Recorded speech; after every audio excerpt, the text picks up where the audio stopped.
Hi friends, இன்றைக்கி நம்ம சிம்பிளாக சாம்பார் வைக்கிறது எப்படின்னு பார்க்க போகிறோம்.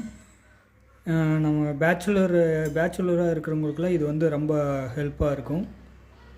அதுக்கு நான் நான் 50 கிராம் துவரம் பருப்பும் 50 கிராம் கடலைப்பருப்பும் இந்த மாதிரி எண்ணெய் விடாமல் ஆயில் விடாமல் ட்ரையாக நல்லா வறுத்து வச்சுருக்கேன். இது கூட ஒரு வரமிளகாயை ஆட் பண்ணிக்கலாம், நல்லா காரத்தன்மை கொடுக்கறதுக்காக. இதை நல்லா பொன்னிறமாக வர வரைக்கும் நல்லா வறுத்து எடுத்து வச்சுக்கலாம். வறுத்து பொன்னிறமாக வரட்டும். ஃப்ரெண்ட்ஸ் பாருங்கள், நல்லா பொன்னிறமாக வந்துருச்சு. இது மாதிரி பொன்னிறமாக வறுத்துக்குங்க, கரிகிராமல். இதை ஆற வச்சு நம்ம பவுடராக அரைச்சி எடுத்துக்க போகிறோம். அதுக்கு ஒரு மிக்ஸி ஜாரில் ஆட் பண்ணிக்கலாம். மிக்ஸி ஜாரில் ஆட் பண்ணிவிட்டு இதை நான் பவுடராக அரைச்சி எடுத்துக்க போகிறேன்.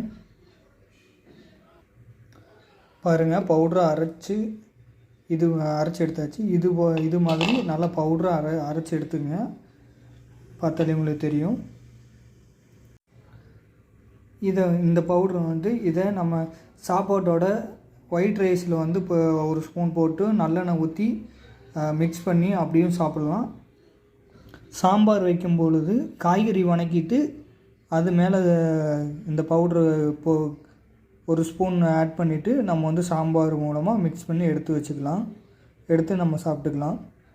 இட்லி பொடியாகவும் இதை நம்ம யூஸ் பண்ணலாம். இதெல்லாம் பேச்சுலருக்கு யூஸ்ஃபுல்லான ஒரு டிப்ஸு, சிம்பிளான டிப்ஸு. ஏன்னா அவங்க நம்ம வீடுகளில் பண்ணுற மாதிரி பேச்சுலர்ஸ் பண்ண முடியாது, பண்ணக்கூடிய சூழ்நிலை இருக்காது. சிம்பிளாக அவங்க உடனேவும் குக் பண்ணி சாப்பிட்றதுக்கு ஒரு ஈஸியான டிப்ஸ் தான். இப்போது இதை வச்சு எப்படி நம்ம சாம்பார் பண்ண போகிறோம் அப்படிங்கிறத பார்க்கலாம் வாங்க. இப்போ அடுப்பில் ஒரு கடாயை வச்சுக்கலாம். ஒரு 2 ஸ்பூன் ஆயில் விட்டுக்கலாம். பாருங்கள், ஆயில் லைட்டாக சூடானதும் 1/4 டேபிள் ஸ்பூன் வெந்தயம் சேர்த்துக்கலாம். 1/4 டேபிள் ஸ்பூன் ஜீரகம் சேர்த்துக்கலாம்.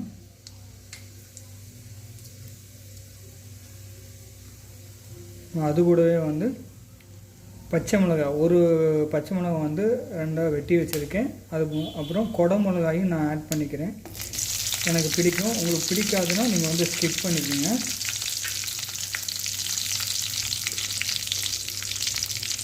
இப்போ இது கூடவே ஒரு மீடியம் சைஸில் பெரிய வெங்காயத்தை நான் கட் பண்ணி வச்சுருக்கேன், அதையும் ஆட் பண்ணிக்கலாம்.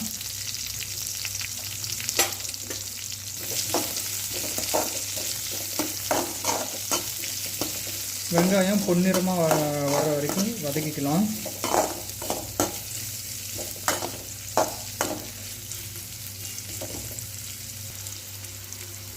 பாருங்கள், வெங்காயம் மிடில் லெவலில் ஓரளவுக்கு வதங்கி வந்துடுச்சு.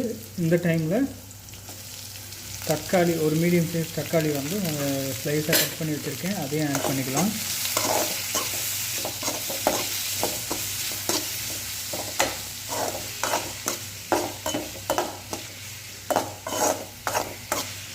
நல்லா வதங்கி வரட்டும். தக்காளி ஆட் பண்ணி வதங்கிட்டு இருந்து இது கூடவே நான் ஒரு 3 விரல் கடங்குறாப்புல கொஞ்சமாக மல்லி தலை மல்லி இலை சேர்த்துக்கலாம். நல்ல ஒரு ஃப்ளேவர் கொடுக்கும் சாம்பாருக்கு. அதனால்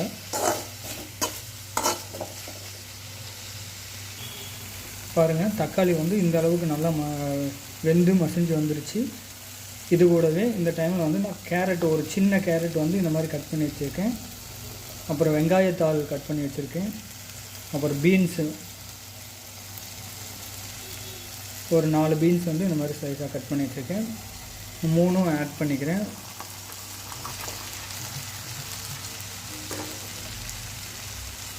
வெங்காயத்தாள் கிடைக்காதுங்க, அட்லீஸ்ட் கேரட் பீன்ஸாவது ஆட் பண்ணிக்கிங்க. சாம்பார் நல்லா டேஸ்டியாக ஒரு ஃப்ளேவருக்கு நல்லாயிருக்கும். இதை நல்லா வணக்கிக்கலாம்.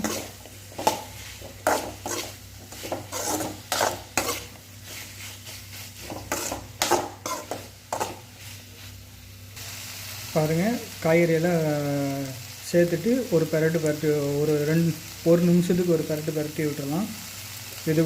இந்த டைமில் இது கூடவே வந்து மஞ்சள்தூள் வந்து ஒரு 1/4 டேபிள் ஸ்பூன் சேர்த்துக்கலாம். அப்புறம் இதோடவே சாம்பார் தூள் வந்து 1 டேபிள் ஸ்பூன் ஆட் பண்ணிக்கலாம். சாம்பார் தூள் எனி பிராண்டு எது வேணாலும் நீங்கள் ஆட் பண்ணிக்கலாம்.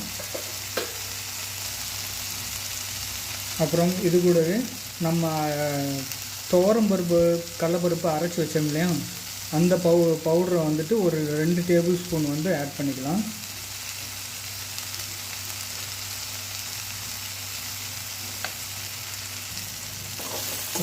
ஆட் பண்ணிவிட்டு இது நல்லா எல்லாமே மிக்ஸ் ஆகிற மாதிரி நல்லா ஒரு பெரட்டி விட்டுக்கலாம்.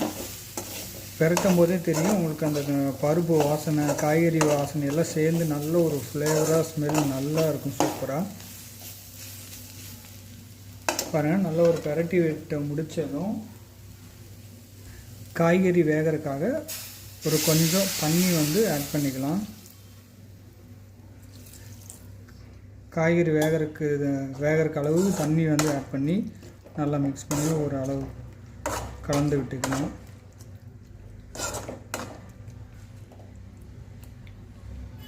தண்ணி ஆட் பண்ணிவிட்டு ஒரு கொதி வர வரைக்கும் நம்ம வெயிட் பண்ணணும். காய்கறி வேகட்டும்.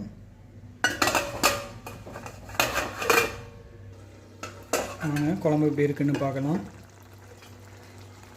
பாருங்கள், நம்ம போட்ட கேரட், பீன்ஸ் எல்லாம் காய்கறி எல்லாம் நல்லா வெந்து வந்துருச்சு. ஓகே, இந்த டைமில் இதோட வந்து நான் கொஞ்சம் ஒரு சின்ன நெல்லிக்காய் 2 சின்ன நெல்லிக்காய் அளவுக்கு புளி வந்து ஊற வச்சு எடுத்து வச்சுருக்கேன். அதையும் சேர்த்துக்கலாம். சேர்த்துட்டு நல்லா மிக்ஸ் பண்ணி விட்டுட்டு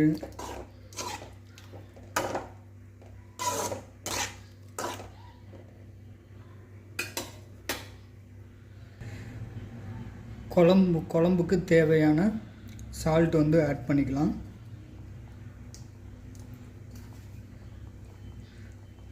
அப்புறம் கொத்தமல்லி வந்து ஒரு 3 விரல் கடங்கிறப்போ கொஞ்சமாக வந்து எடுத்து வச்சுருக்கேன். அதையும் ஆட் பண்ணிக்கலாம். கடைசியாக நல்ல ஒரு ஃப்ளேவர் மனம் சூப்பராக வரும். மூடி வச்சுட்டு ஒரு கொதி விட்டு நம்ம இறக்கி பரிமாறிக்கலாம். அவ்வளோதான் நண்பர்களே, சீக்கிரமாக சமைக்கக்கூடிய ஒரு சாம்பார் வகை இது. பார்த்திங்கன்னா பேச்சுலர்ஸுக்கெல்லாம் ரொம்ப யூஸ்ஃபுல்லாக இருக்கும். நீங்களும் வீட்டில் சமைச்சு பார்த்து சாப்பிட்டு ஃபேமிலியோடு சாப்பிட்டு பார்த்து என்ஜாய் பண்ணுங்கள். சப்ஸ்கிரைப் பண்ணுங்கள், லைக் பண்ணுங்கள், ஷேர் பண்ணுங்கள் நண்பர்களே. தேங்க்யூ.